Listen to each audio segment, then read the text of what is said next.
Today, we're going to talk a little bit about Chapter 15.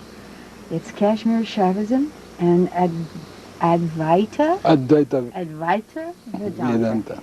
All right? Swamiji says in this chapter here that although Shaivism and Vedanta are both based in monism, which means one God, that they aren't exactly the same. And I know that from my experience in the United States, that most people think that in karma yoga, for instance, which Vedanta people follow, they feel that all work is karma yoga.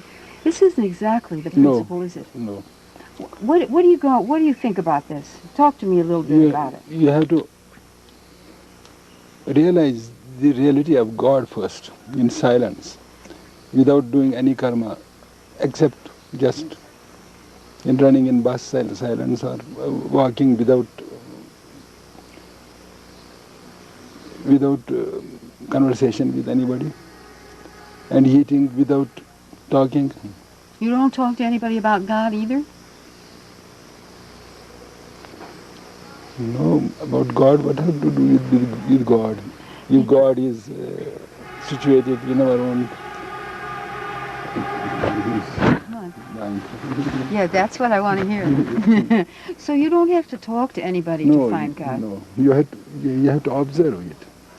You have to observe it between two breaths, between two steps. And you have to observe that there is only one God, there is only God, nothing else. But you're observing something that doesn't show, aren't you? You're trying to observe something that doesn't show. It doesn't show, but it can be felt. It can be felt. Yes. And so as you go on, then you begin to feel that? Yes. You begin to feel it, not in that glamour in the beginning, but in the end, you get that glamour. How do you feel in the beginning, Swamiji? Just traces appear of that being. How? Because it is neither, for instance, take in the case of breath, it is neither ingoing breath nor outcoming breath. It is the life for both. It is the life of both, by which power, breath goes in and comes out, comes in and goes out. Remember one time you told me that it was based on the turning point of the breath. Yes. That's where you began to see. That is junction. That is center. We call it universal center. Universal center, that is karma yoga. To reside, to fix your mind on universal center. Universal center means in universe, in all the activities of world. First, you have not to do any activity, just silent activity. For instance, walking, stepping, or rowing in boat. Swimming? Swimming, yes. But not talking. Talking carries it to other side. And all the time you are doing your activities, your mind is trying to find this center of God within you. Yes, that is karma yoga. Now, in Shaivat philosophy, it follows that all the time. Not all the time. As long as he is well established in this karma yoga, then he can talk also in that. In Shaivism. Yes. When you began to practice, were you in silence a long time, Swamiji? Yes, silence. It is not silence, continuous silence. It is just 2 hours practice, 3 hours practice. You cannot. One can turn mad if you will be silent altogether. Yes. For the whole period of. It's very difficult. Yes. Very difficult. So you have to do it in gaps, in parts.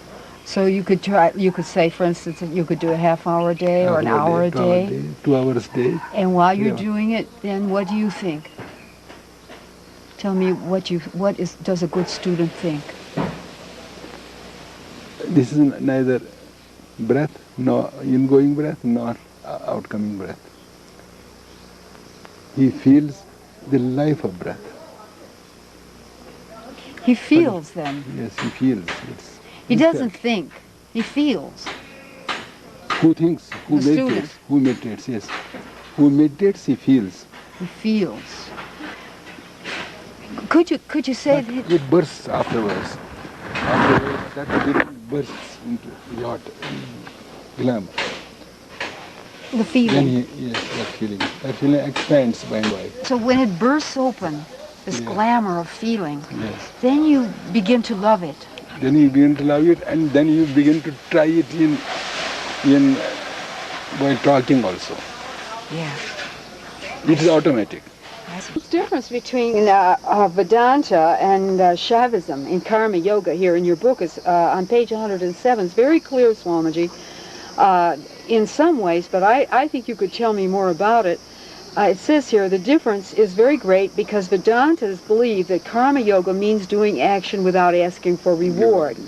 And Shaivism teaches that yoga and action means doing all actions while maintaining a breakless contemplation. Yes. So in our country, if somebody comes and paints a door on the ashram, that's called Karma Yoga. No, he can paint the door silently and do his Contemplation. contemplation. This can be done. The secret is contemplation. Yes, secret is contemplation. Without contemplation, it is just meaningless from that viewpoint. The contemplation. There's no meaning. You mean without contemplation it is meaningless? It is meaningless. It's meaningless. And the people, for instance. When I observed silence for 3 months, 4 months at a stretch in town, I used to cook food. Yes. I was alone. I used to cook food myself, and while cooking, I was doing my practice. Yes. While sleeping, while eating. Yes. That's what it says in the Gita. Yeah. While going to the bathroom, Yes. eating, sleeping, Yes. carrying food, everything. When was that when you were living in that hut in your family's house there? Your father had built you that small house? Yes, he had built my small house for me, separate Yes. afterwards. And then you went into silence there for 3 months? No, it was not attached to the family house. No, I know, it was alone. Yes. But then you were living in that house, and your teacher told you to go into silence? Silence for 3 months, 4 months, at a stretch. At a stretch. You didn't go crazy? No. I loved it, and I was young. Those days I was in my 30s. You were in your 30s and doing that then? Did your teacher come and see you and check you? Who? Your teacher? Matabka? Did he come and see He you? was living. He was living with you? No, he was living just in the ashram, I see. near my house, I see. in his ashram. But I used to go there. In silence? Yes. And sit with him? No, just to pay respects. And leave? No, I just sit for a while and then leave. I see. He wouldn't talk to me. That he knew you were doing that? Yes. He was helping you? Yes. That's right. I wanted some force again, Do to collect force from him. do Vedantic philosophers, teachers come to Kashmir and talk with you about Shaivism? But they can't understand Shaivism. Because Vedanta, that kind of Vedanta is actually digested in their each and every part of their veins. Yeah. So they cannot follow. They can't. Do you think it's because Shaivism is mostly feeling It is feeling, yes. It is. and Vedantas try to get rid of feeling?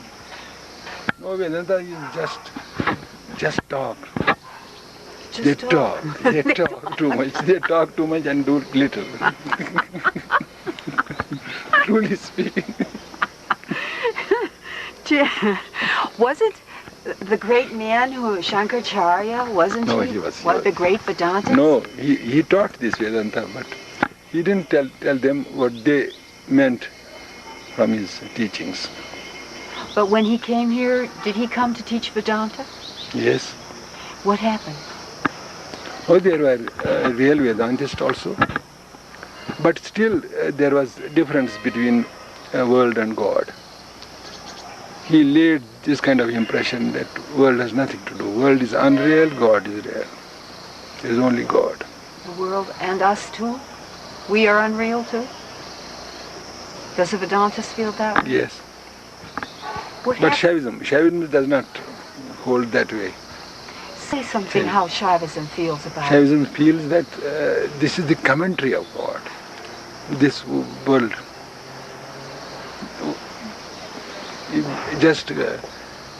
It clears the position of God. God is just, this world is placed in this. Just the commentary of his nature. It explains his nature. And we are born to understand it? We are born to understand it, but we don't understand. We understand only just God. We don't understand this commentary. But this so if we don't believe in this, so we call it unreal. Discard it. Unreal. Unreal. This world is unreal. It is Maya. It is illusion. That's very hard to think of when you have a child dying or when you're in pain or something like that. But when you reach that top state of realization, you feel in each and every way everything divine. Dying divine, birth divine, sleeping divine, sleeplessness divine, pain divine, pleasure divine, everything divine.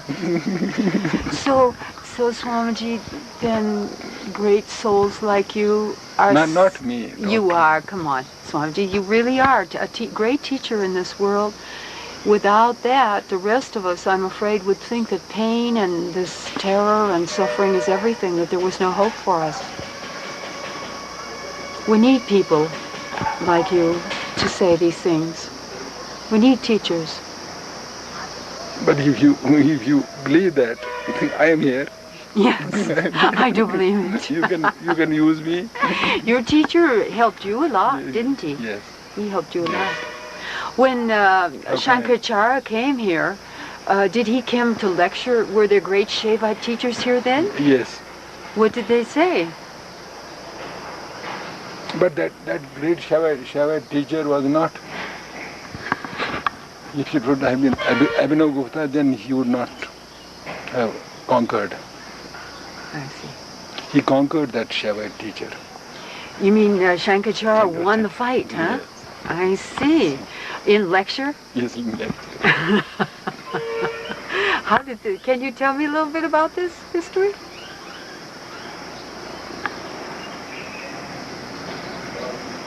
Then his wife conquered him. Shankaracharya? No, the one who was conquered by Shankaracharya, Yes. then his wife conquered him through politics. Politics. Politics. He said, if you are God, do you know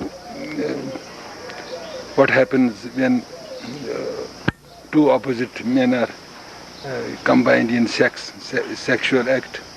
Do you know that? If you don't know that, you are not God. And he couldn't answer? He couldn't answer. I see. Because he was brahmachari, he didn't He was know. brahmachari. He didn't know. Really good in here on these Vedantas. The history stuff is really good too. Let's see what this says. Then he said afterwards, Are you on? Shankaracharya said afterwards, when he was conquered by that woman, Yeah. his wife, Yeah. he said, all right, wait for, I am yogi, wait for 3 months. You know that? No. Then he left his body through yogic exercises and called his worthy disciples, say great disciples who were worth something and who were really yogis. He called those and gathered them and told them, you should look after this dead body. I am leaving this body for 3 months and I will again enter in this body. and there is a king. One king is going to die. Today I have felt that in my meditation. He will die and I will enter in that king and enjoy with queens there. So he went so he could prove that he could have sex with this lady. Yes. No, which lady? The lady, the wife of the woman who had challenged him. Yes. I see. So then, did he come back to his body? He didn't like to. Leave that pleasure of king and queens.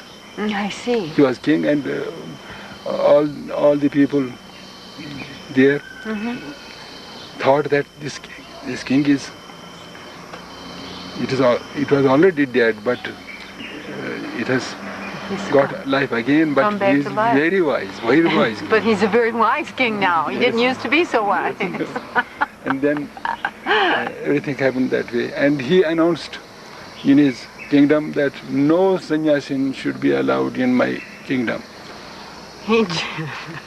Because he thought those disciples would come and insist him to throw this body and come in his own body. They would recognize him. Yes. They would recognize him then. They recognized him. I see. Through meditation. I see. He thought he is not willing to go, willing to leave that pleasure. He is caught in that pleasure.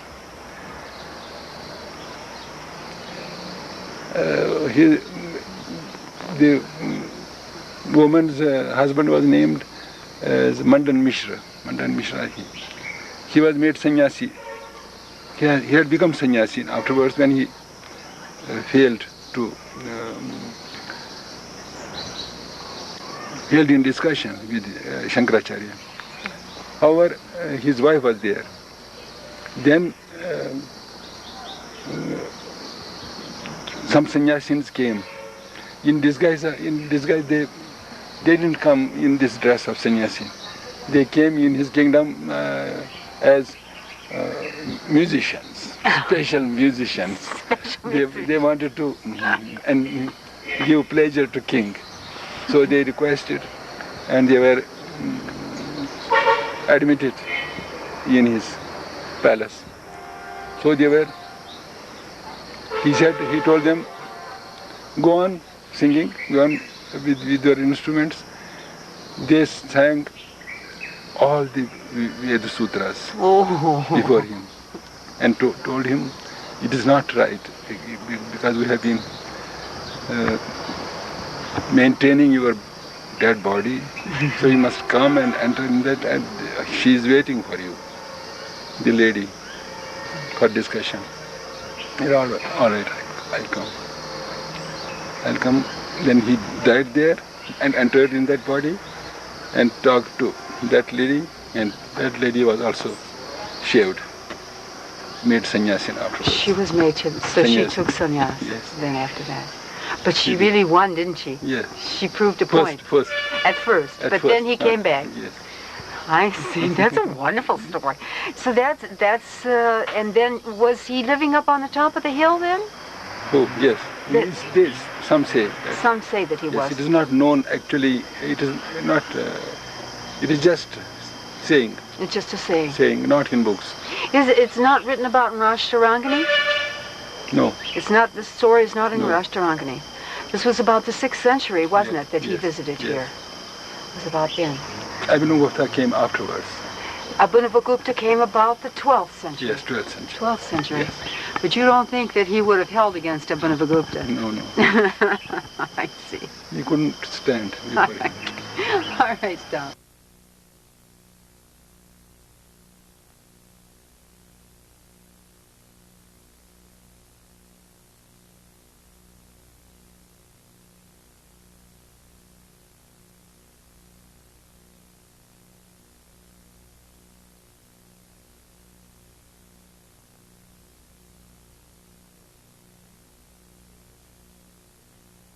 This massive joy that yogis feel when they die. Do they go into that state? They go, yes. Directly they go. Because only there is question of breathing in their lifetime. Yes. And that does not allow them to get entry in that for good. I see. So when that state comes while you're a human being and alive in your body, your breath is stopped. But stop, and breath won't exist. Breath does not exist, No. and yet you are still alive. No, you won't alive. You won't be alive. You won't be alive. No, you I have see. to leave body. You have to leave. And at the time of death, Then what? then you get entry. If it remains only for 1 or 2 seconds, this joy,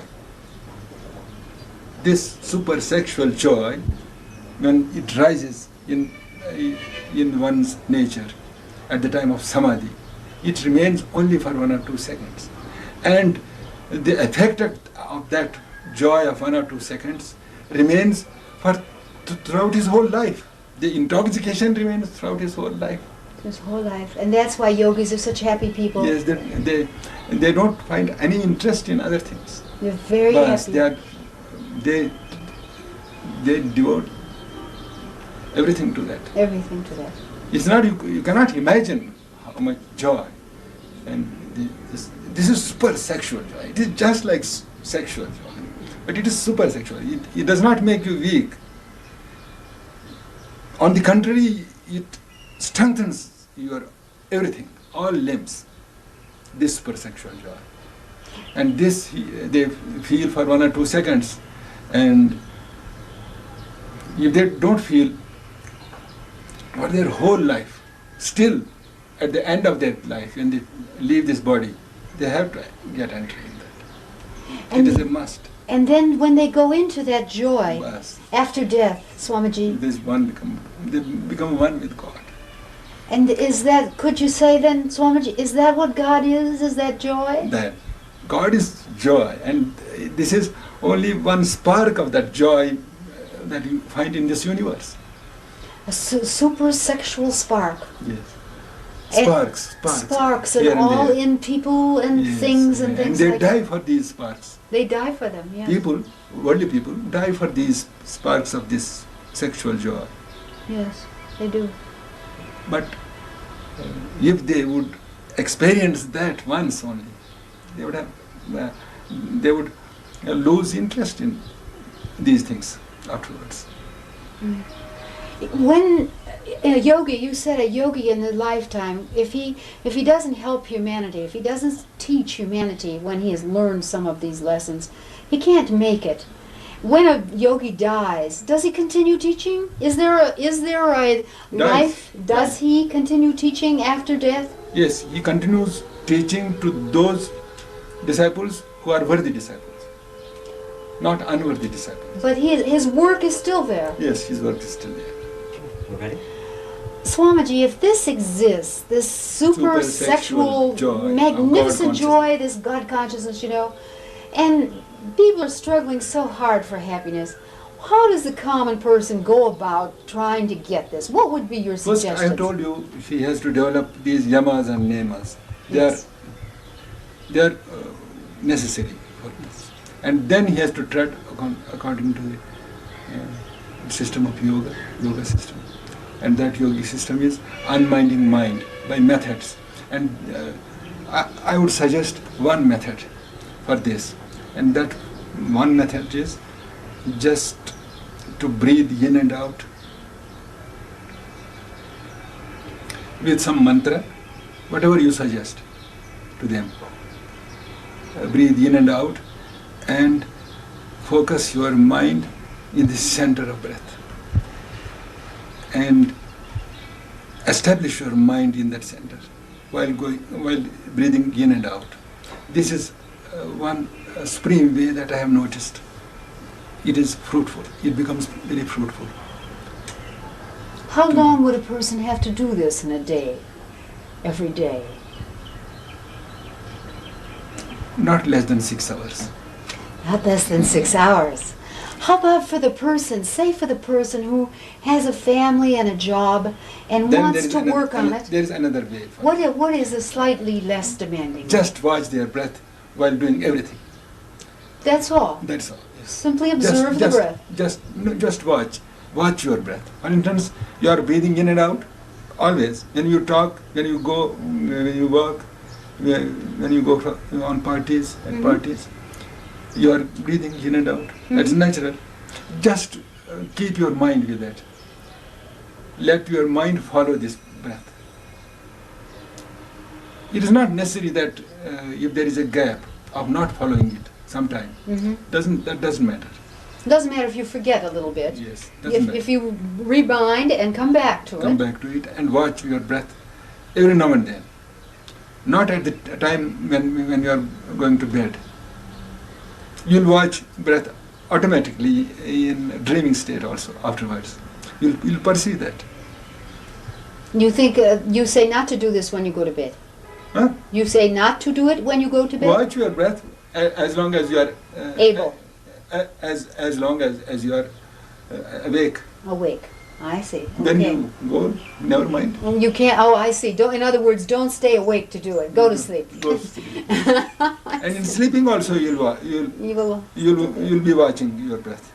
In dream, very fruitful in this. Because mind is not developed. This super sexual joy of God consciousness won't be attained. This watching the breath then gives you tremendous concentration. Tremendous concentration.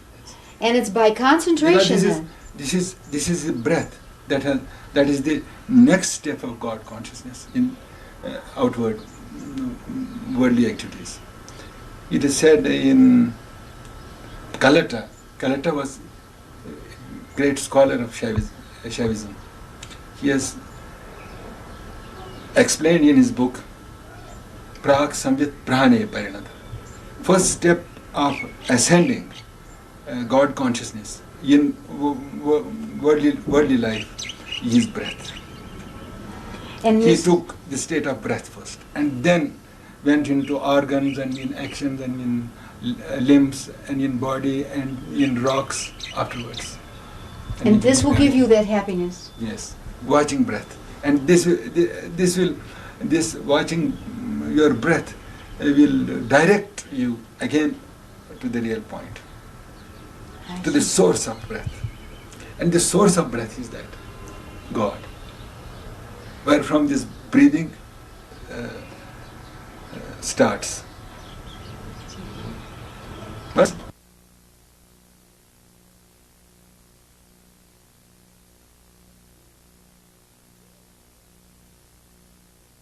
Swamiji, what are the states of mind that are observed by yogis?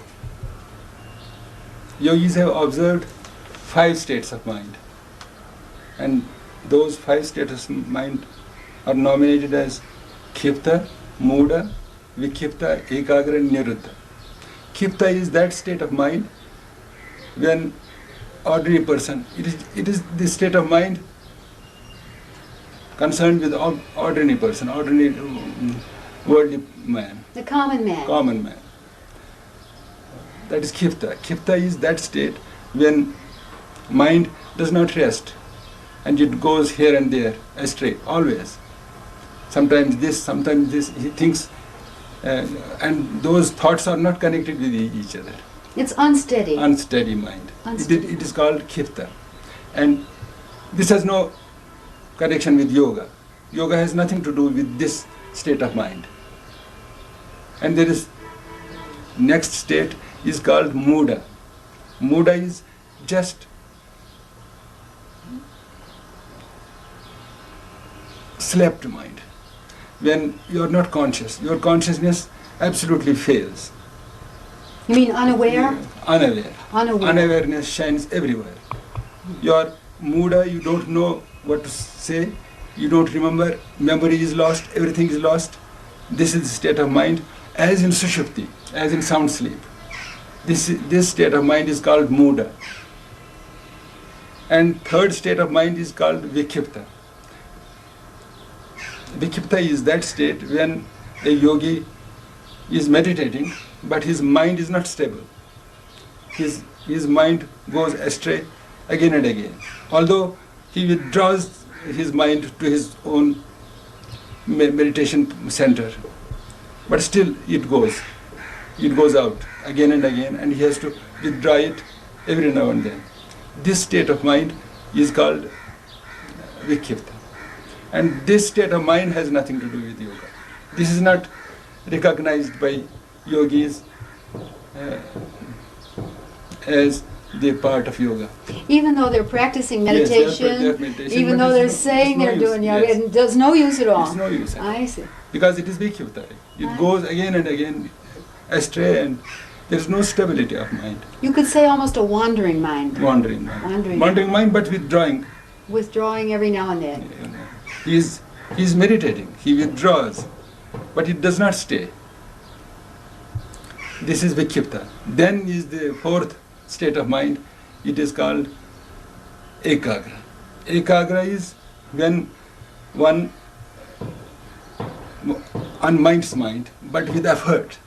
But he has to be cautious. He has to be aware so that it does not go out. But it does not go out then. It remains stable on one point. This state of mind is called ekagra. This is connected with yoga. This state of mind, ekagra, is recognized as the part of yoga by yogis. But this yoga, this state of mind will sentence yogi to sampragyata samadhi, not asampragyata samadhi, savikalpa samadhi. And the difference in this for the audience that doesn't understand, some of our audience will not understand that term. Will you give me the identification of these two states in a simpler language? Yes. Sampragyat samadhi is where traces of objectivity, traces of thoughts remain, traces only, in traces. Mm-hmm. Thoughts are nowhere to be seen there, but there are traces. Mm-hmm. Traces remain there. They don't vanish. This state of yoga is called sampragyat samadhi. Sampragyat samadhi is, in other words, it is called savikalpa samadhi. Samadhi with vikalpas. Samadhi with thoughts, with impressions of thoughts. I see. And the one that the samadhi that the yogi is looking for is with no thought. Yes. With silence. With silence, yes. Swamiji, I have noticed in India that when people try to meditate, the Indian person tries to meditate, that their mind goes to a ritual prayer. No one seems to be teaching that the silence must be in the mind for meditation. Is this only found in the secret high ashrams of the Himalayas for very This special yoga, students? Yes. Yoga is not everywhere to be found. Yes. The techniques of yoga are very rarely found in India. Yes. But these japas and kirtans and all these rituals are found They are easily found everywhere. And they are represented sometimes as yoga. They are part of yoga, but they are not recognized by those yogis. By the as real part. thing. Real. The real Yes. thing. Real thing is just silence of mind. When there is silence of mind, that is yoga. It is said by Patanjali also, yoga chitta vritti nirodha. Yoga means when mind does not function. Swamiji, do you think that a person's diet has a lot to do with the silence of the mind? Yes, silence of mind is a must. But I mean, do you think what a person eats, their diet, would affect this? Yes, this affects. Do You you must think have sattvic diet. you think a vegetarian diet is necessary? Vegetarian diet is 100% necessary. 100% necessary if they would do this. Yes. I see. Ahara shuddha, sattva shuddhi, sattva shuddhe param brahma prapti. Now you must translate for Ahara us. means when your food is pure, then your mind becomes pure. And when your mind becomes pure, purity of God consciousness appears. Is there? Yes. Have you ever, Swamiji, have you ever seen problems come to people who attempt yogic procedures without taking care of these disciplines in diet and things? I have seen many. What has been your experience? What happens to people when they try something like that? It becomes useless. That effort becomes useless in the end. I see. Because they don't achieve what was to be achieved. Yes. So they are just talking a good They're game. just talking good They're game, just yes. talking Yes. like that. Just routine like. This is yoga just like routine. Of these 5 states of mind that you say that can be observed by a yogi, how many of these 5 states of mind are concerned with the world and how many only with yoga? world first three states.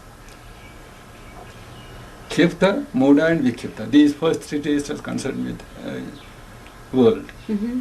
And Ekagra and Nirodha are concerned with yoga. Can a person who reaches that state of mind, Swamiji, can they work and live in the world in a productive, materialistic society? A person who struggles to reach those final states in yoga, can they still function in the world? They can function. They can. Yes, they can function.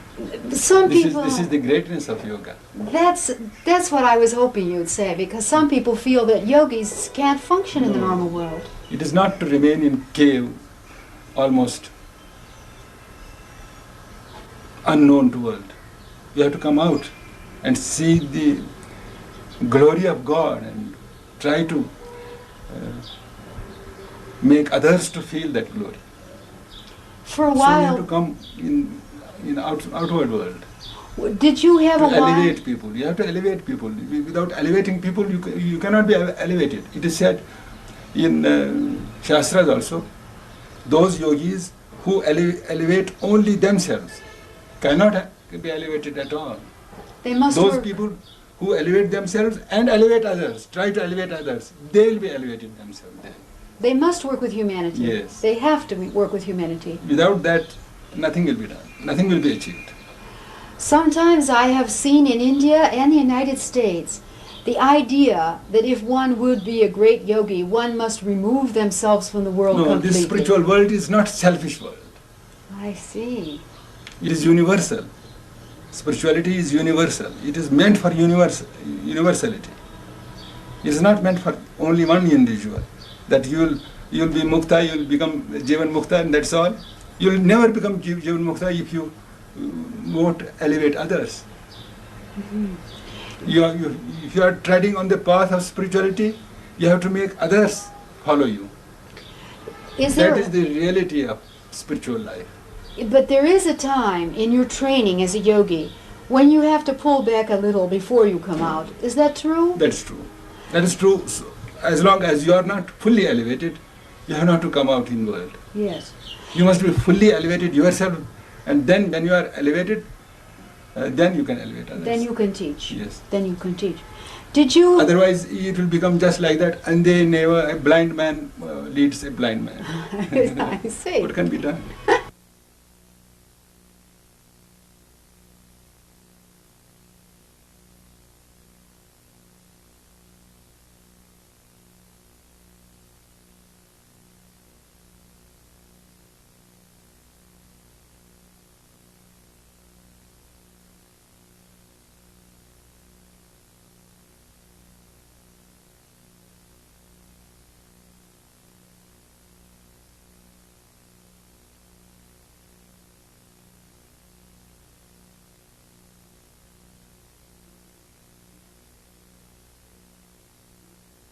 Yeah. Swamiji, you know the discipline of yoga seems to be so complicated, but in Patanjali's book, the Yamas and Niyamas of how to practice yoga, a lot of Americans are trying to read that and understand that. Let's talk a little bit about what those things are. There are. These are limbs of yoga. Limbs. Limbs of yoga. Mm-hmm. Limbs of the body of yoga. Just imagine. This is yoga is a body, and it has limbs which are to be developed first before entering in yoga. And these limbs are 8 limbs: yamas, nemas, asan, pranayam, pratyahar, dharana, dhyan, and samadhi. These are 8 limbs, and these 8 limbs we have to grow.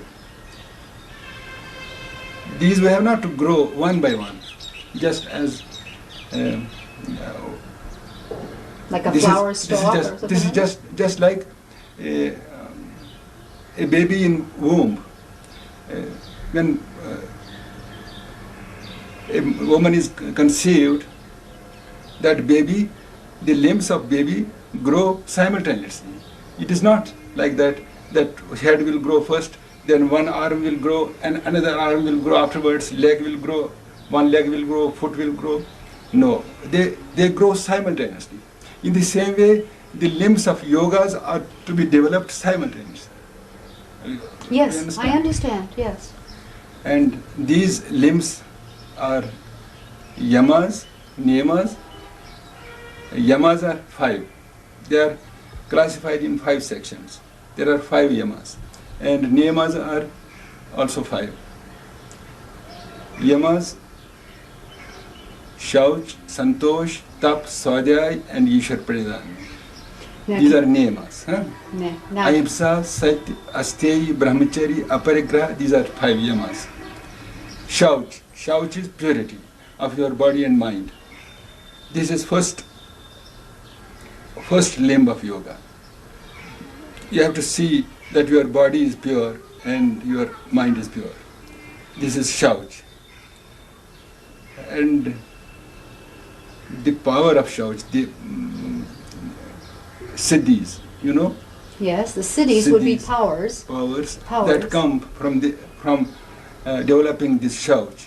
This is one of 5 niyamas. Shauch is, by developing Shauch, Shauchat Sang Jugupsa Parar Asamsarga. This is the power that is attained by this developing of Shauch, purity, body and mind. That is Sang Jugupsa. He feels that his body is always impure. Sang Jugupsa. He does not like the limbs of his body. And Parayar Asamsarga, he does not want to contact any other body with his body. This is the power that is achieved by this Shaucha. It is said by Patanjali. And next is Santosha. Santosh. Santosh is contentment. This is also one limb of yoga. Contentment, whatever God has given us, be contented with that. That is Santosh. Santoshat anuttama sukhalabha. This is the power that is attained by this Santosh. By that Santosh, what does he achieve? He achieves anuttama sukhalabha, absolute peace.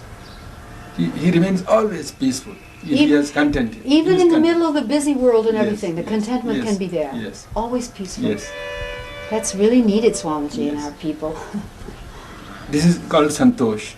And Shauch, Santosh, and then is Tapas, penance. Penance is just tolerance, all round tolerance. If somebody abuses, tolerate. Don't lose your temper. This is a kind of penance. You have to sentence your mind with penance, always penance. And it's more a mental penance than physical penance, Yes, isn't it's it? mental penance. It's a mental Yes. penance. Sometimes people think that penance No, means penance cutting is- the body or hurting No, the that is- body. That is not the penance. It's not Penance is mental penance. Mental penance. Yes. I see. And this is called tap. And what then is the power that comes from this mental penance? All powers to inject. If a guru initiates his disciple, that initiation will be powerful. Because of that. Because of penance. I see. It is power that is attained by this penance. I see. So that would give a person power to do what they want to Yes. do. For instance, I initiate this man, he will get his fruit in a few days.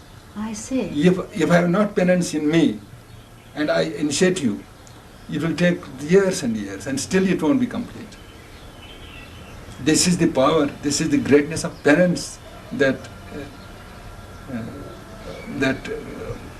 Is needed in a guru. needed in- It's needed in a yes. guru. Really. In disciple also. And disciple also. Yes. I see. And this is tap. And fourth one is swadhyay. Read and write, and just read and write spiritual books. you should never read and write those books which will divert you towards worldly pleasures and these cinema books or picture books. Avoid these picture books. You have to study only spiritual books. This is called Swadhyaya. And by that, the power of that doing is Swadhyayat Ishta Devata Sampraya. Ishta Devata means long deity. Long writing? No, long to God. Long to God. God. Desired God. I see you have a longing for only that kind of knowledge. No, longed God is perceived. Perceiving God. I see. Which is longed. I see. So you see then what you are longing to see. Yes. I see. I see. That is the power which comes from this Swadhyaya. And the fifth yama, nema, is called Ishwara Pranidhana. Was attachment, love for God. Love for God must be developed. If there is no love of God, yoga won't be effective. All activities regarding spirituality will fail. There must be attachment. There must be close love for God. This is most necessary yama, nema. Longing and loving, attachment for God. The attachment, the word attachment, is talked about as if like it's a bad word or something, and yet now you are saying the attachment is very necessary. Yes. Because most people say if you have any attachment at all, that is attachment towards to the world. Worldly Right. attachment. It is spiritual attachment. It's a spiritual. It is attachment for God, attachment for your Lord, attachment for your Master. Yes. If you have attachment for your Master, it will come by Swadhyaya. Swadhyaya means just reciting the name of your Master day and night. Your Master will lie before you. Yes. It is definite. It is sure. Yes. Yes. So it is Ishtadevata Samprayoga is the power that comes out of this. And these are 5 niyamas. This is one collective limb of 5-fold collective limb. This is called niyam, and another 5-fold collective limb of yoga is yam. That is ahimsa, satya, asteya, brahmacharya and aparigraha. These 5 yamas. Ahimsa is just not to hurt anybody. Non-violence. Non-violence. Non-violence bodily and in mind also. You must not be, your mind also must not be violent. Just to speak soft words to people. This takes a long time, doesn't it, Swamiji, to... But you have to develop them before you enter in the body of yoga. Yes. What I meant was that some people think that just simply because they open a book and read ahimsa or all these other things, truth and this sort of thing, that they can do it like that. It takes years of training. You have to experience it. You have to go through it. Yes. It takes a long time. You have to live in that. Yes. It's not a moment's work. No. It's a lifetime's work. So it is ahimsa. Ahimsa and this non-vegetarian diet will also come in himsa, and that is to be avoided also when there is ahimsa to be developed. Ahimsa, now power which comes from ahimsa. Ahimsa pratishtayam tat sanyadav vairatyaga. Then you are living in ahimsa, non-violence. What comes, what fruit it bears, that is when there are 2 opposite vairis. Vairis means tiger and mouse. Tiger and mouse won't be violent before that person. So natural enemies cannot have even any violence when the yogi is gazing on them. Yes, gazing on them. So the lion then lies down with the lamb. Is that what that means? Yes. If the yogi is present, the lion lies down with the lamb because of his non-violence. Yes. This is the vibrating force that comes out From the yogi. from the yogi. So there then can be no fight then. No violence. It would be nice if the world practiced a little more of Yes. that, huh, Swamiji? Yes. And it will be beneficial to everybody. Ahimsa, pratishtha. And another part of yama is satya, truth. Whatever you feel, you must speak. But you must not speak in such a way that it hurts people. That truth is not, that truth you should avoid. You should function that truth which will not hurt others. So you don't say something to somebody that may be true and could destroy them. Yes. Actually, you make sure that it doesn't destroy Yes. them. Yes. Mhm. That truth you should adopt. This is satya. Swamiji, what happens when a person is established in this Yes. truth? It is said satya pratishtayam sarvaratnopasthanam. When he is established in truth, all round, bodily and in mind, sarvaratnopasthanam. All jewelry, all money, all richness. He becomes rich. Everything comes before him. Everything comes from Everything within. comes before him automatically without earning. What a wonderful thing that is Yes. then. Aste satya pratishtayam sarvaratnopastha. All jewelry is at his feet. So if he wanted something, it would be there immediately. Yes. Because he spoke only the truth. Truth, yes. The correct truth. Correct truth. Correct truth. Yes.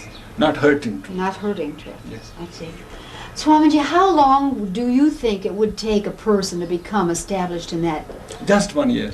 1 year. 1 year, yes. Wouldn't that be a marvelous practical Yes. thing for a society? And we have to practice it for 1 year without any leakage. Mm. There Has to must be not be leakage. very careful. If there is leakage, then you have to start afresh for 1 year, another 1 year.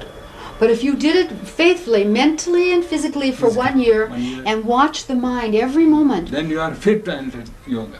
and, in real and sense. in 1 year you could do it. Yes. That seems a small time, Yes, it's not too much. especially when people work their whole lives out sometimes to Yes. find Mhm. the jewelry or the lands or the business or something like that. That seems a Yes, small yes. time.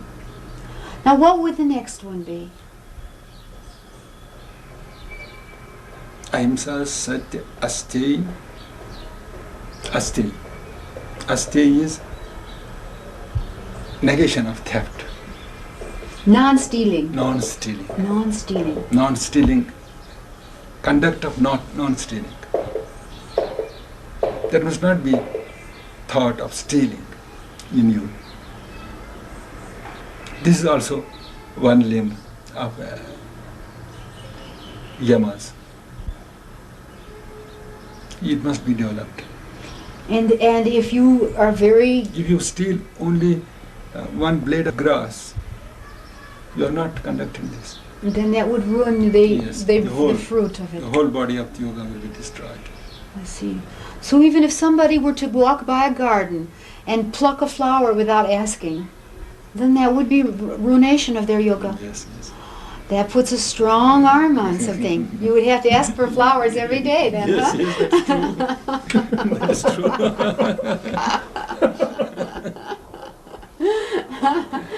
and there is one more point to be observed, that this thought also must not come Yes, in you. you don't that, want to. That this piece of thing is very beautiful. And you I would don't like to have it. I would like to have it. But only that this much.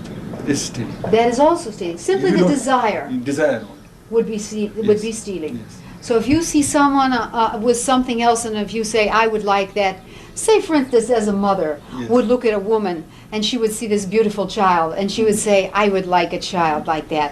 Would that also be stealing? Yes, that is also stealing. That is also stealing, which is in a very subtle sense then, Subtle, isn't it? yes. Very subtle sense of stealing. And the fruits of this? Fruits of this asteya pratishtayam.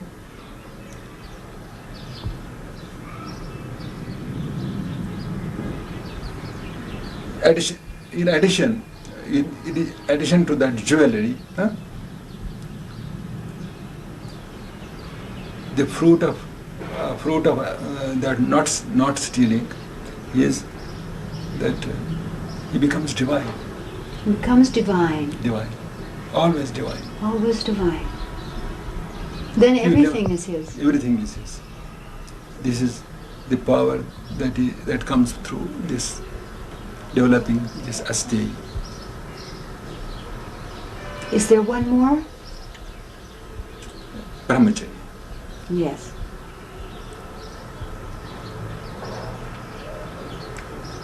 Brahmacharya, you know.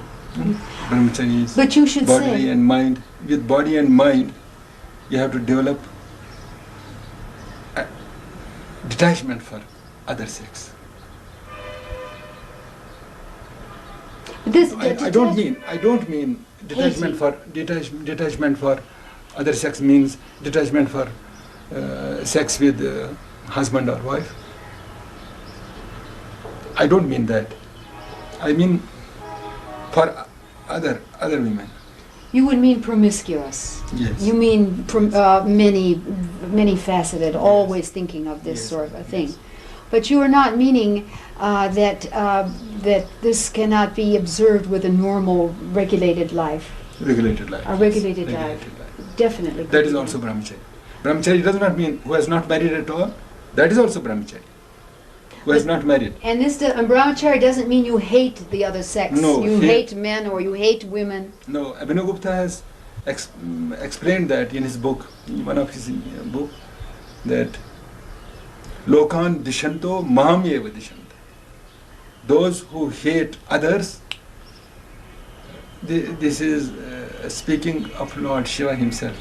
Those who hate others hate me, actually hate me, hate Lord Shiva, because aham vasudevo hi sarva vasa, because I, Lord Shiva, is present and all pervading everywhere.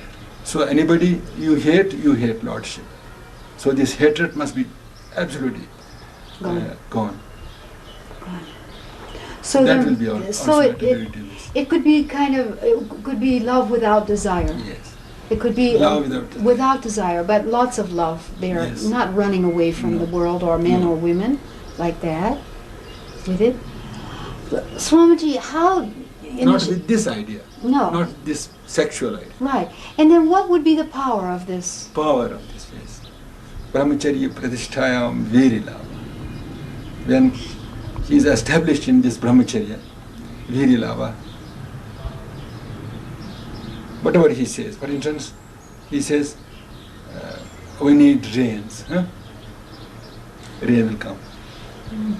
Although sky is clear, rain will come. Gathering of clouds will begin and that will function. And whenever master who is residing in this brahmacharya tells his disciple, don't worry, you'll achieve, in a few days you'll achieve your point of Everything will be all right. Everything Don't will worry, everything will be all and right. it happens like And that. it happens like that. It is through brahmacharya. I see. Swamiji, in the Shaivite philosophy, you're the greatest living authority in Shaivism. The yamas and niyamas are an important part of this important. philosophy. These are important parts. Very important. Yes. In the Shaivite philosophy, the final goal, could you tell me, is it union? What is the final goal of the Shaivite? Final goal of in Shaivite philosophy is when individual unites with universal consciousness. With the universal consciousness. And that universal consciousness Is God. is God. Is it in use all the time, Swamiji? You just have to look for it? No, universal consciousness you will find in each and every individual, but it is in the background. It is in the subsided state at this time. When you practice and meditate on some point explained by your master, then by and by this individuality vanishes in universality. And time comes when universal consciousness arises in one's own body. And he experiences that universal consciousness. And that is the state of God experience. But that experiencing that universal consciousness is not direct experience. How do you even know when you're even approaching something like that, Swamiji? What are your signposts on the road? Memory comes in you. Memory comes in you. Oh, I was universal consciousness already previously, and I didn't know it. I see. This is the sign of that experience. Memory of past things. You feel at the time of rising of that universal consciousness in you, you feel there is memory. As if you've been there Memory before, that as if you have felt there been- before. Yes, Let's see. yes. Swamiji, this super conscious state that you kind of recognize when it hits you, you think, oh, I felt this before. Then what happens? Then what are the signs for a man or a woman into yoga like that? What do they watch for? Where do they go from They there? don't watch. They feel that consciousness, God consciousness, as the flood and fountains of excess of joy, happiness. It is super sexual joy. A sexual happiness. It is not individual sexual joy. It is super sexual joy. I say 100,000 million times more dense joy than that sexual joy. And it continues a long time. It continues long time, and it flows in each and every vein of your body. You are intoxicated with that bliss. And you just feel it But- over hours and hours or days. No, it remains only for 3 or 4 seconds, and the rest of life is intoxicated with this. The rest of your life is affected by that. If it remains, according to the theory of Abhinavagupta, if it remains for 1 hour, then this body won't exist. You It die. will- Yes. You die. Yeah. You cannot You sustain. You cannot tolerate that intensity of joy in this limited body. You have to throw this, shatter this. Have one with the divine. Like super sexual joy. It's just such a tremendous joy state. Do yogis go into this feeling when they die? Is this what death is to a yogi? Yes. That's why they don't fear Yes. it. They love it. They love death. And they love They death love death. because it's so marvelous.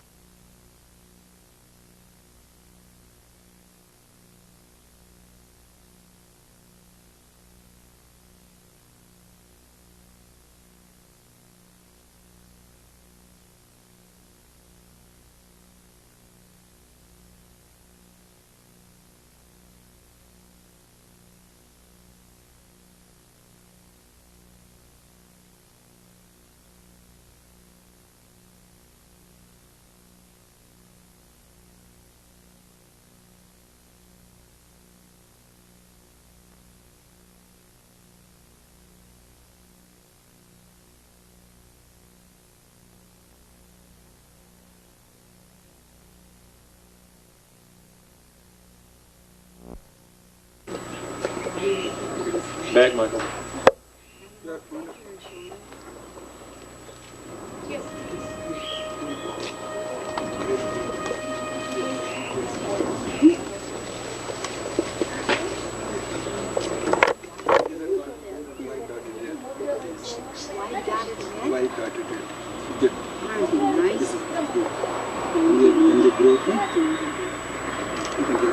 No, just the one that happened.